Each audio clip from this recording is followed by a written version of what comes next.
Mes enfants ont vécu des choses. J'ai donné le meilleur que j'ai pu avec ce que je connaissais à l'époque pour les élever, pour les amener à une certaine compréhension. Mais eux avaient leurs responsabilités parce qu'on a tous un libre arbitre. Donc, leurs choix, les choix qu'ils ont faits, c'était leurs choix, c'était pas les miens. J'ai pas choisi d'avoir un fils meurtrier. J'ai pas choisi d'avoir une fille qui s'est enlevée la vie par overdose. Ça, c'était pas mes valeurs à moi.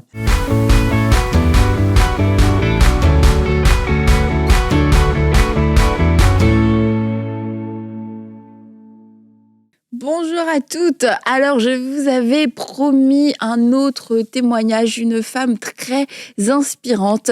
Et aujourd'hui, on a une femme qu'on a déjà reçue à l'époque dans Paroles de femmes et qui aujourd'hui revient nous voir dans À table avec Annabelle. Elle est toujours aussi radieuse et aussi inspirante. Bonjour Monique. Bonjour Annabelle. Regardez comme elle est radieuse. Bonjour Monique. Ah, Bonjour, vraiment Monique. pétillante. On a eu Daria lundi qui était en plein jet lag et qui était hyper belle. Ouais. Et nous avons Monique qui est, on va pas dire votre âge, mais en tout cas qui ne fait vraiment pas son âge. Rayonnante. Ouais, rayonnante. franchement, on voit que les années et même finalement les épreuves ne se lisent pas sur vous parce que hyper dynamique. Très belle. Monique. Ouais, Très dynamique. On parlait des voyages à l'instant. Elle disait Aurélie, non, moi je me débrouille. Donc Monique, on est vraiment heureuse de vous avoir aujourd'hui autour de la table. Et on parle de vie pendant cette semaine dans lesquelles il s'est passé des événements tragiques. Et puis, je pense que le mot est assez bien approprié en ce qui vous concerne. On va pouvoir revenir un petit peu sur votre histoire, ce qui s'est passé avec votre fils. Et aujourd'hui, il y a une saveur un petit peu plus spéciale parce que Stéphanie est là. Et Stéphanie et vous avez toute une histoire dans votre parcours de restauration avec le Seigneur et vous allez nous raconter comment le Seigneur vous a relevé et ce qu'il a fait dans votre vie. Mais je crois que Stéphanie a été pas mal... Ah non, on est très proches. présente. Dieu a uni nos chemins ensemble. Et en fait, en plus, Dieu fait bien les choses parce que Monique a l'âge de ma mère. Exactement, elle est infirmière comme ma mère. Et moi, j'ai l'âge de sa fille qu'elle a perdue. C'est vrai. Donc, il y a vraiment un lien comme ça très fort. Et tout au long du ministère, moi, j'ai vu Monique dès le début, quand elle est arrivée après tous ces drames-là, quand elle s'est présentée à l'Église. Et j'ai vu Dieu la restaurer complètement. Pour moi, c'est parmi les plus beaux miracles que Dieu m'a permis de voir sous mes yeux. Ça fait déjà 22 ans. Ça fait déjà 22 ans qu'on se connaît. Qu'on est connectés. Oui, vraiment. Et on aura l'occasion d'en reparler durant l'émission. Mais notre première rencontre a été... vraiment un choc, d'où j'ai failli abandonner le ministère. Parce que Est-ce que tu as fait une bêtise? J'avais l'impression d'avoir fait un faux pas, le pire de ma vie. C'est quand j'ai rencontré Monique, c'était la deuxième fois seulement que je partageais la parole. Et le soir, je me suis couchée, je voulais abandonner le ministère. Mais Dieu avait un plan pour cette rencontre divine.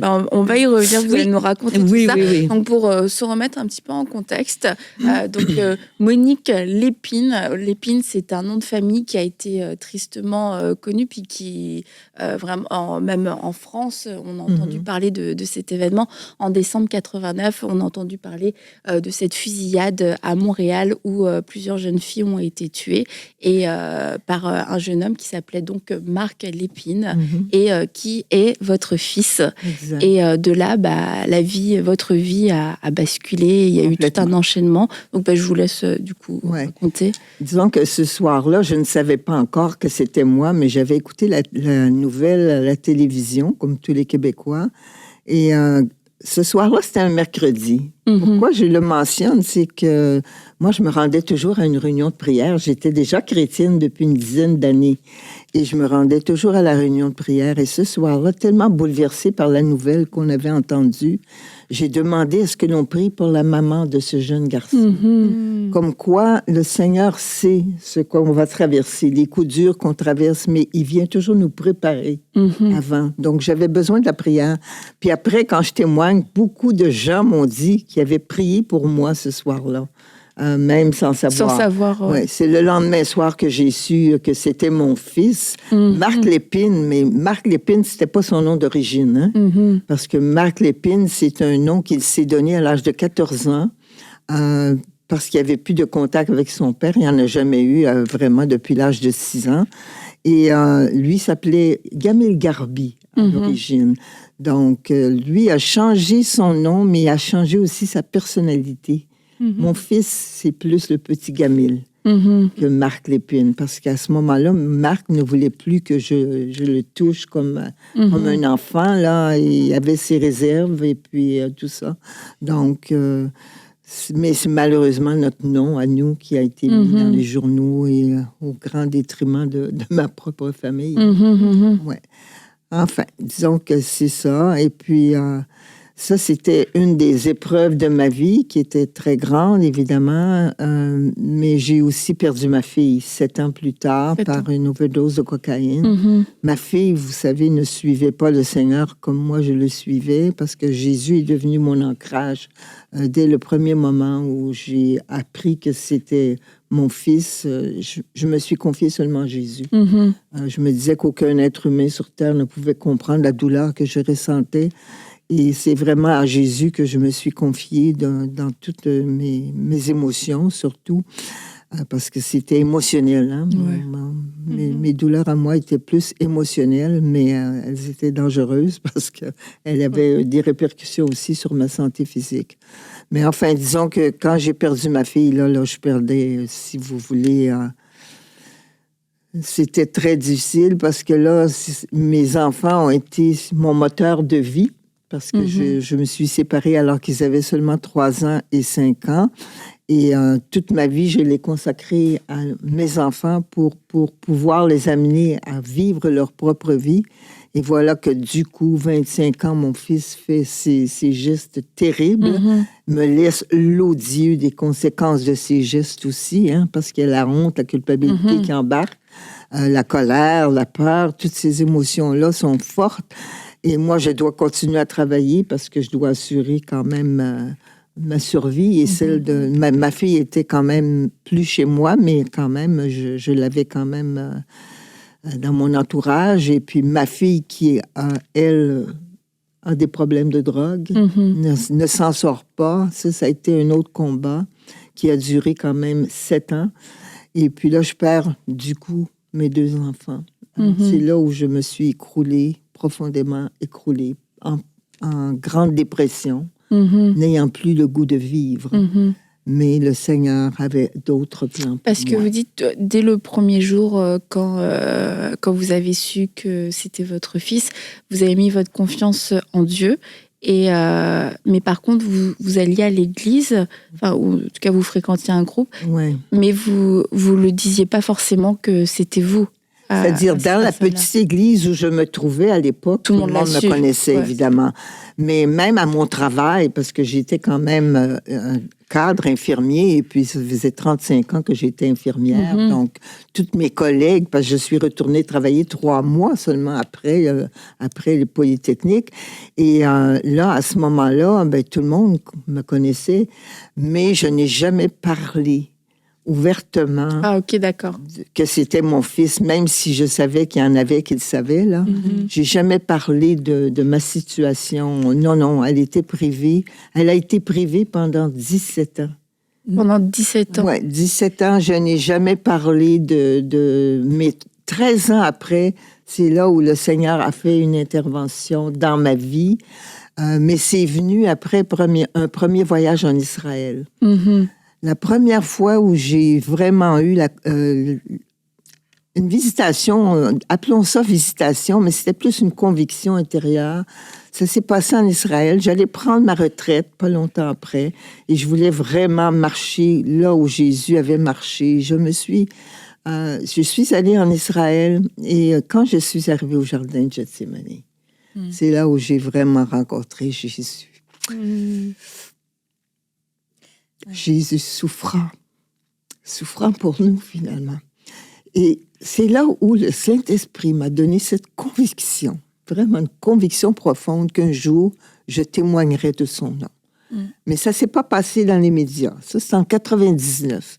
Il s'est passé beaucoup de changements, par contre, à ce moment-là. J'étais dans une petite église et quand il y avait des journalistes qui venaient dans la petite église, c'est moi qui devais sortir parce qu'ils n'étaient pas équipés pour faire face aux journalistes et à tout ce qui s'ensuit. Et c'est là où le Seigneur a permis que j'aille demander à Pasteur Claude une entrevue pour voir si je venais dans la grande église, parce que c'était quand même la plus grande église à ce moment-là. Est-ce que je pourrais être protégée? Parce que j'avais besoin d'aller à l'église.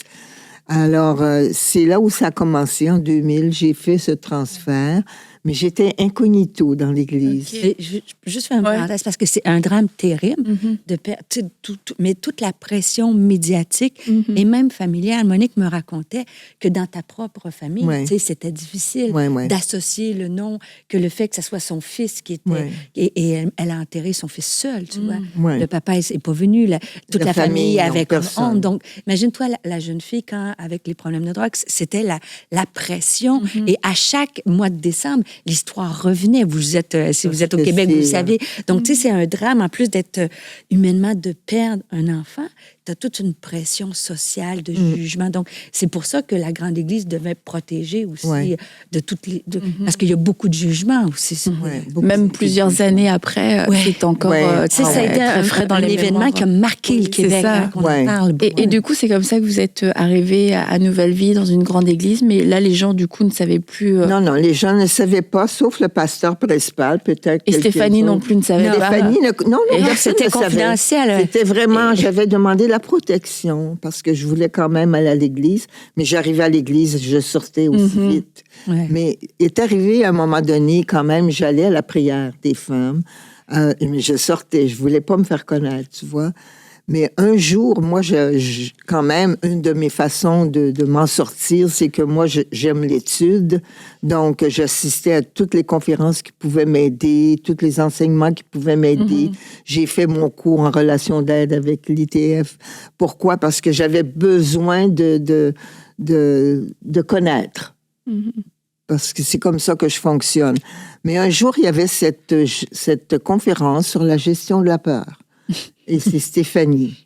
Alors, moi, je vais là, parce que j'ai dit, ça va être très bon pour moi, n'est-ce pas?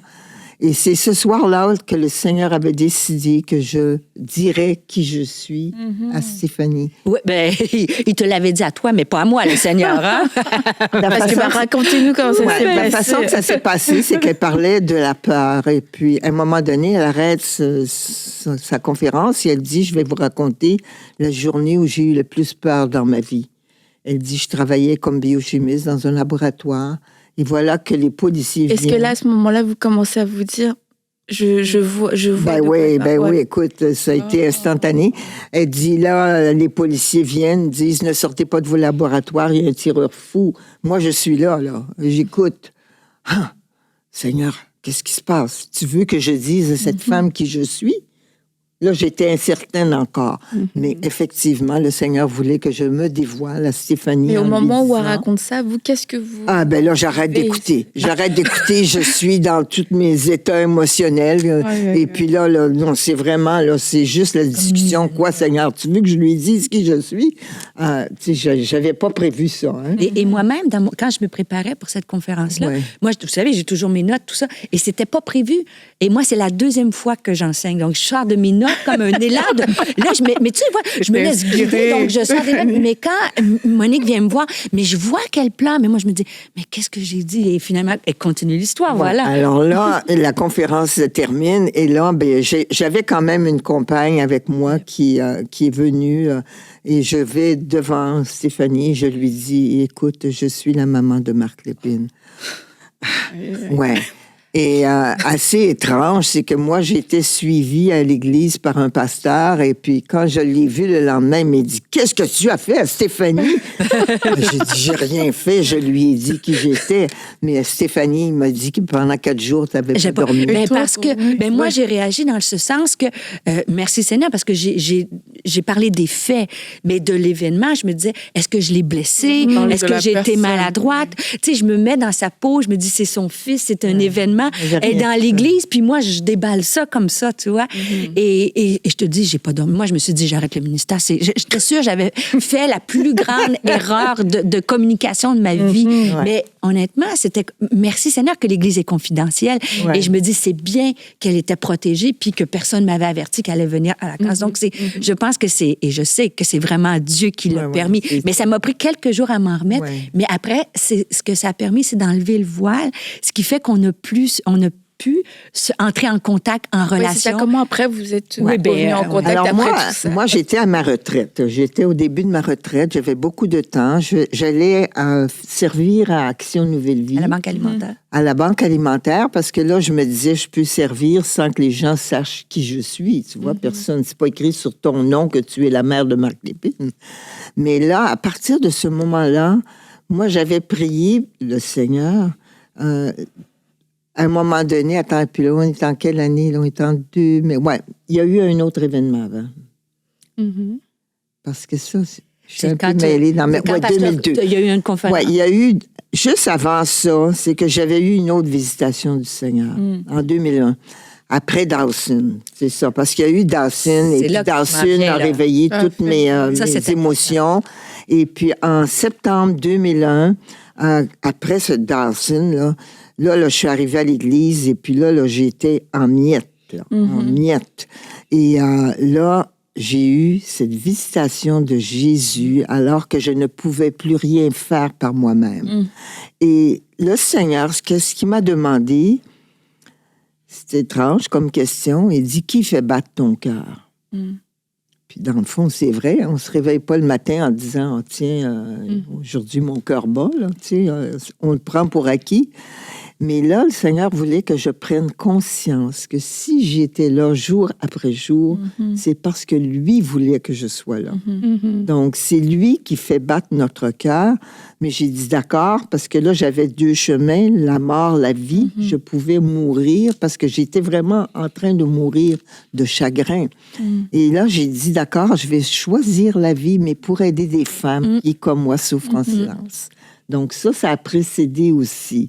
Et puis, à partir de ce moment-là, c'est certain que le Seigneur agissait dans mon cœur. C'est lui qui m'a amené à cette conférence.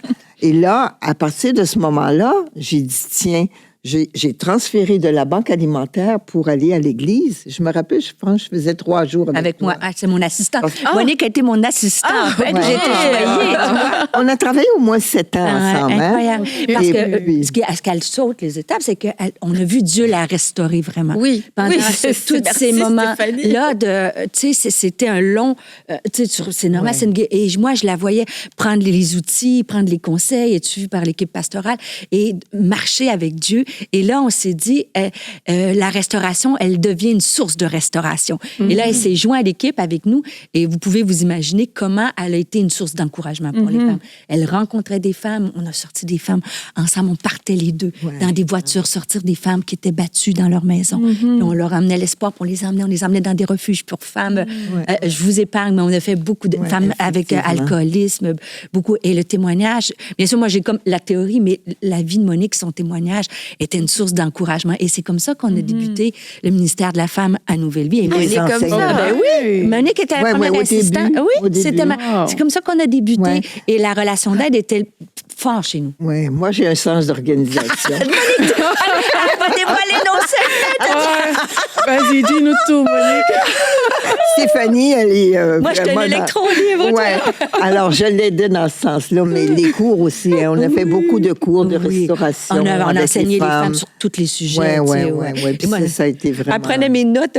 D'ailleurs, je m'ennuie, Monique revient. Elle classait mes messages par ordre alphabétique. Tout était propre dans mon bureau. J'ai jamais été aussi ordonnée de ma vie. Donc là, on voit qu'en quelques années, vous êtes une femme en train de littéralement mourir de chagrin. Oui. Et vraiment mourir de chagrin. En ayant choisi la vie. D'un seul Mais ça a coup. changé dès ce moment-là. Il faut que le drame, il faut qu'il serve à quelque chose. Dès la décision de vivre. Et je reviens sur Dawson, tu me corriges, Monique, puis je ne veux pas te couper, mais Dawson a été... Dawson, pour ceux qui écoutent l'émission, Ouais, redis-nous c'est une Une autre deuxième tuerie qui est arrivée à Montréal. Et c'est sûr que Monique Cheminée allait super bien, elle travaillait, mais quand cet événement est arrivé, il était médiatisé, ça l'a éveillé en elle...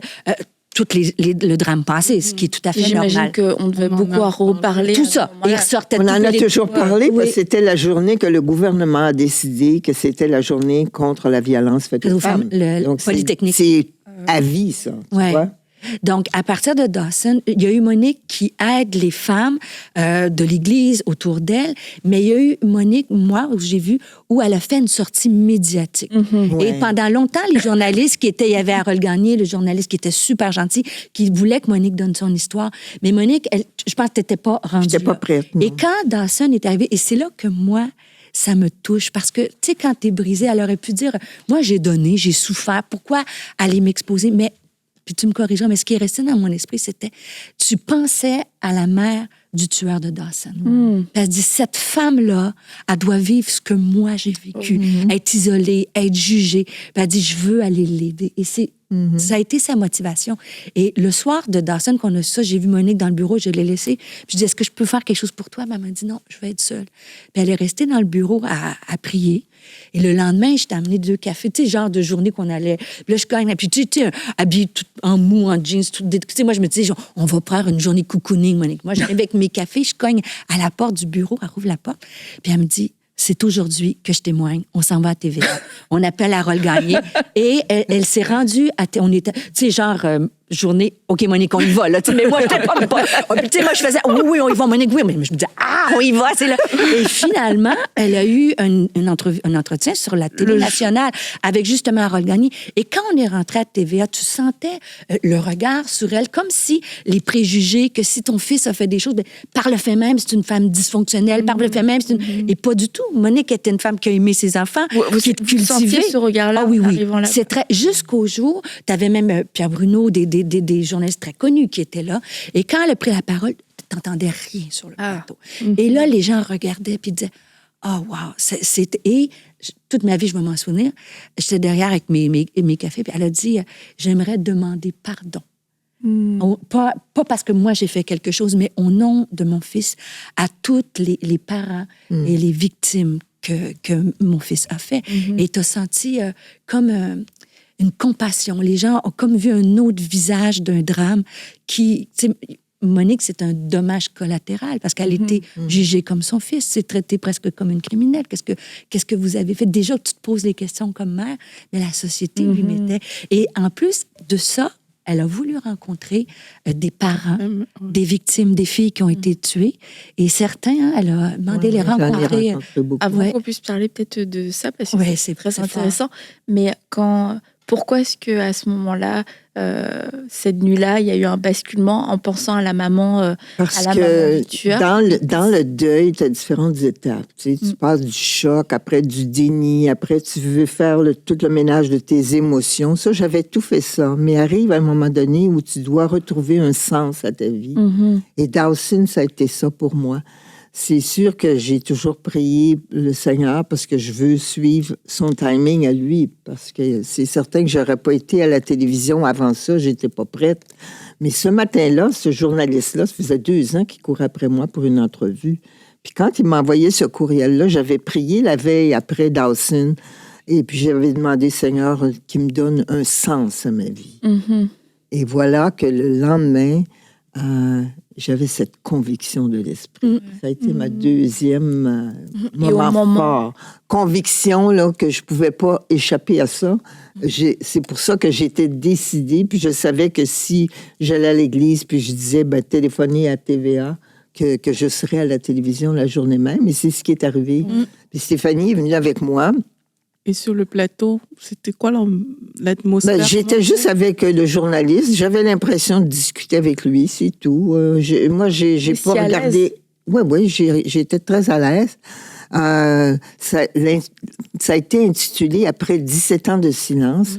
Non, j'avais l'impression de parler avec quelqu'un, c'est tout. Il était très bienveillant. C'était C'était un journaliste que je connaissais. Derrière les caméras, qui Ouais. était... Ouais. Alors, je sais pas, moi, j'ai juste répondu à ces questions et puis ça a été la première entrevue, mais c'est celle qui a été déterminante pour ma vie publique. Oui, exact. Ouais, c'est là où j'ai commencé ma vie publique. Donc, après ça, c'est que tout le monde venait me chercher pour des émissions, pour mon témoignage. Je l'ai donné en français, en anglais, dans tout ce que tu veux.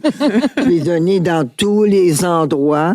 Et puis, ça dure depuis 22 ans, ça dure. Dans tous les pays du monde. Je sais pas, j'ai jamais... En Asie, même, hein? J'ai été en Asie, aux Philippines, au Japon. À un moment donné, je vous avais entendu dire maintenant, j'en ai assez de raconter cette partie. Je dis ça souvent, mais c'est un peu comme les 3 conclusions de Pasteur Claude. Là.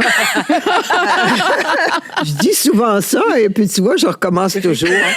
Pourquoi? Parce que le Seigneur, bien évidemment, quand tu viens auprès du Seigneur puis qu'il te redemande encore de faire quelque chose, ben tu dis oui, je vais le faire pour ta gloire. C'est tellement un témoignage puissant de guérison. Mais moi, quand je dis ça, c'est parce que c'est mon côté humain. Tu sais, j'ai l'impression que tout le monde en a assez de m'entendre.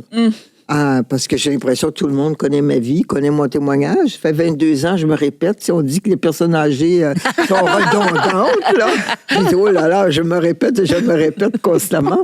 Mais non, c'est le Seigneur le veut. Puis tu vois, ce que je réalise aujourd'hui, parce que je continue encore de parler. J'ai fait 12 prisons, hein, avec la justice réparatrice. Oui, c'est ça. Avec la justice réparatrice et avec la visitation de meurtriers. Raconte un peu les meurtriers, qu'est-ce que tu leur disais? Ben, le meurtrier m'appelait la dame de cœur, tu sais, déjà. J'avais un petit penchant, là. Mais disons, le meurtrier avec lequel j'étais jumelée la première fois dans la justice réparatrice, c'est sur 10 semaines. Et puis, tu as trois personnes qui ont subi des traumatismes ou comme un voleur, quelqu'un qui a été volé. On est jumelé avec un meurtrier ou avec un voleur ou avec quelqu'un qui ont fait quelque chose de semblable. Donc, moi, j'étais jumelée avec un meurtrier. Et là, tu dois donner ton témoignage. Et puis, tu as quelqu'un qui est là pour la société et qui vient faire un modérateur. Puis, le but, c'est que les meurtriers sachent qu'est-ce qui se passe dans l'esprit des gens à l'extérieur, mais nous aussi pour comprendre qu'est-ce qui a pu les amener là. De toute façon, ce qui est arrivé, c'est que mon fils, quand il a eu, comme je vous ai dit, 14 ans, ne voulait plus que je le touche. Hein? Pour lui, là, c'était pas bien que sa mère le traite comme un petit garçon, là, tu sais. Puis il voulait avoir son indépendance. Donc, il m'empêchait de le prendre dans mes bras. C'était difficile pour moi. Et puis, voilà que ce meurtrier-là, il arrêtait pas, le temps que je disais mon témoignage, il me flattait le dos. Il arrêtait pas de me toucher, tu vois. Non, sans blague. Et puis moi, ben, c'était différent, là. Fait que j'ai accepté quand même. Et puis, ça me rappelait que quelqu'un venait me consoler. C'est comme si mon fils, quand il était tout petit, venait me consoler, venait me toucher. C'est comme un transfert, si tu veux, de personnage, là, mais qui est bon, tu sais. Et puis pour lui, il voulait pas m'entendre au début parce qu'il avait jamais fait la paix avec ses parents. J'avais jamais demandé pardon à ses parents pour les crimes qu'il avait commis. Et puis ce qu'il savait pour lui, c'est qu'une semaine après, il a demandé pardon à ses parents. Alors, ça a été comme un rapprochement, si tu veux, voulu. Évidemment, par Dieu, premièrement, mais voulu aussi, ouais. Et puis, disons que pour moi, ça a été comme satisfaisant parce qu'il est venu m'apporter la chaleur humaine, comme quoi, même si mon fils avait fait des choses terribles, moi, je l'aime toujours, mon fils. Je me dis toujours, je le définis pas par la dernière heure de sa vie. Je le vois dans tout l'ensemble de sa vie. Je vois ses souffrances. Je vois ce qui peut-être l'a amené là. Je ne sais pas, là, mais on a quand même des hypothèses. Hein? Donc, pour moi, ça a été merveilleux. Fait que le meurtrier, moi, je dis, ben, il faut que tu sois toi-même. Moi, je suis une mère aimante. Quand je vais voir des des jeunes délinquants, quand je vais voir n'importe qui, je les vois comme des enfants qui souffrent, tu vois. Qui n'ont peut-être pas eu toutes les chances, qui n'ont pas eu toutes les chances dans leur vie. Je me rappelle une jeune délinquante qui me demande à la dernière minute, elle dit, est-ce que vous aimez encore vos enfants, tu vois? Puis elle est toute jeune. Fait que je voyais, il faut décoder. J'ai dit, elle vient voir si sa mère, son père l'aiment encore, malgré le fait qu'elle a fait des choses répréhensibles. Mais vous savez, quand tu regardes à Jésus n'a jamais repris le comportement de quelqu'un. À la femme adultère ou n'importe qui d'autre, il n'a jamais dit, tu es une personne terrible. Il ne regarde pas au comportement. Jésus regarde à ton cœur. Puis il y a juste lui qui peut voir ce qui se passe dans ton cœur. Puis pourquoi tu en es arrivé là? Donc, tous ceux qui se disent comment mon fils a pu en arriver là, je ne sais pas. Moi, je ne suis pas dans sa tête. Je n'étais pas dans sa tête. Je ne sais pas toutes les blessures, les traumas qu'il a vécu lui-même parce qu'il était secret, donc il n'en parlait pas. Mais ça a certainement influencé ce coup-là. Parce que, tu sais, quand tu gardes ta colère puis qu'elle refoule à l'intérieur de toi, tôt ou tard, ça va sortir, mais ça ne sort pas toujours bien. Donc, moi, je pense que mon fils avait beaucoup de colère, beaucoup d'amertume, peut-être à cause de son vécu, à cause des rejets qu'il a eu, à cause de l'abandon, parce qu'il a dû ressentir toutes ces choses-là. Puis c'est ça que Jésus m'a montré à Gethsémani.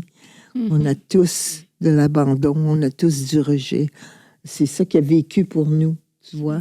Et puis quand tu vois comment il t'a aimé à ce point de mourir pour toi, parce qu'il avait connu ces choses-là, puis il connaissait ce que tu vivais à l'intérieur de toi, c'est ça, moi, qui me passionne, tu vois, dans la vie de Jésus. C'est lui que je veux. C'est pas juste connaître sur lui. Je veux vraiment connaître qui il est lui-même, tu vois. Et puis, c'est ce qui me passionne aussi à étudier encore aujourd'hui. J'étudie. Je veux, tu vois. Elle a écrit un livre aussi, un deuxième avec Carole. Ouais, on a 2 livres, hein. Ah ouais. Le premier livre, c'est Vivre, parce que je ne voulais pas survivre. Jésus a promis dans Jean 10 qu'on aurait une vie en abondance. Des fleuves d'eau vive couleraient en nous. Donc, ce livre-là, on l'a intitulé Vivre, mais il était écrit par une librairie qui était non chrétienne. Mais ça parle plus de Polytechnique, des acteurs, les gens qui gravitaient autour de moi, puis de l'événement comme tel. Mais 30 ans après, le Seigneur m'a amené à m'isoler pendant 4 ans pour écrire un 2e livre. Celui-ci, je l'ai appelé Renaître. Renaître en 2019, 30 ans pour laisser un héritage plus positif que ce que mon fils avait laissé à la société québécoise. Moi, je voulais que la société québécoise vive son deuil parce qu'il y a des stigmatisations sociales qui sont là, mais on n'a pas à rester dans cette stigmatisation toute notre vie. Le Seigneur m'a fait comprendre ça très tôt, que finalement, oui, il y a eu des choses répréhensibles qui ont été faites par mon mari. Moi, à un moment donné, je me sentais coupable, mais il m'a montré que j'avais pas toute la responsabilité, toute la culpabilité ne m'était pas nécessairement assignée. J'avais peut-être des torts, mais j'avais pas tous les torts. Puis moi, j'étais différente de mon fils. Quand tes enfants arrivent à l'âge adulte, c'est eux qui vont passer devant le Seigneur s'ils meurent. C'est pas moi qui vais rendre compte pour mes enfants quand ils sont adultes. Donc là, j'ai compris que moi, j'avais ma personnalité propre. Mes enfants ont vécu des choses. J'ai donné le meilleur que j'ai pu avec ce que je connaissais à l'époque pour les élever, pour les amener à une certaine compréhension. Mais eux avaient leurs responsabilités parce qu'on a tous un libre arbitre.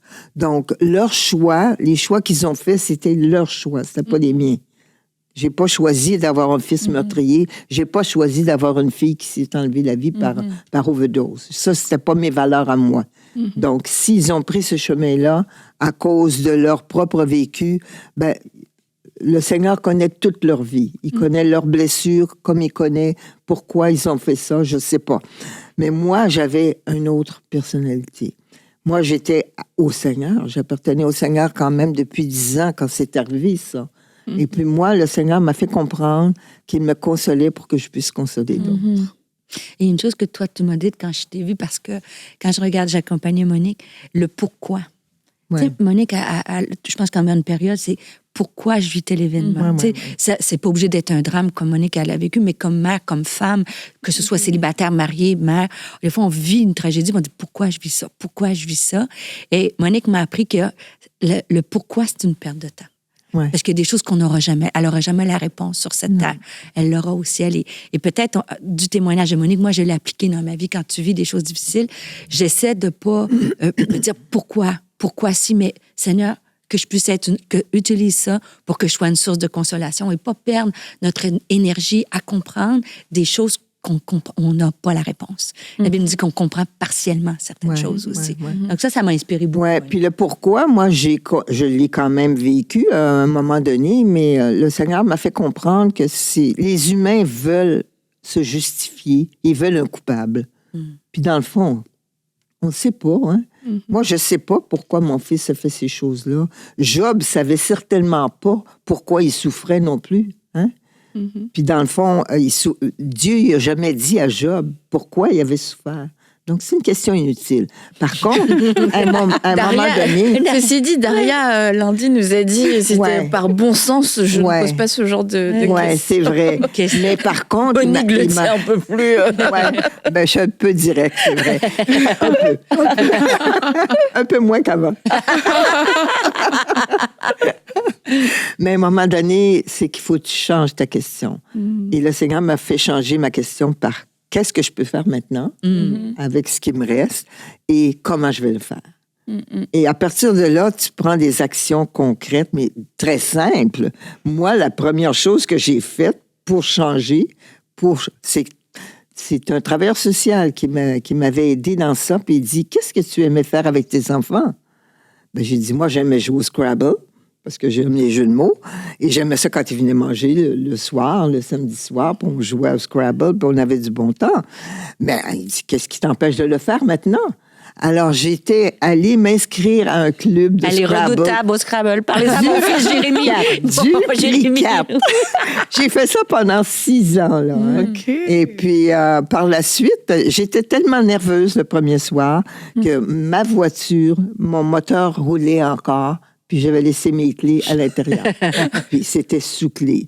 Il a fallu que je demande à un inconnu de m'amener chez moi, traverser le pont pour aller chercher mon double de clés.